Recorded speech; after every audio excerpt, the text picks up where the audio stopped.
जोपर्यंत मार्ग समजतात तोपर्यंत परत जाण्याची वेळ येऊन ठेपते. हेच जीवनाचे अंतिम सत्य आहे. झेप घेण्याची वृत्ती अंगी असेल तर वयाचं बंधन मध्ये येत नाही.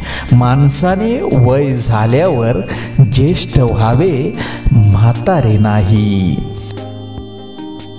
आयुष्यात अशा लोकांसाठी तडजोड करा ज्यांना स्वतःच्या प्रवृत्तीपेक्षा तुमच्या भावना जास्त महत्त्वाच्या वाटतात. दुसऱ्याचं चांगलं करण्यासाठी कोणत्याही पदवीची गरज नसते. फक्त मनात चांगली भावना असावी लागते. सांगायला सगळ्याच गोष्टी सोप्या असतात. कसोटी लागते ती फक्त अनुभवाच्या पातळीवर.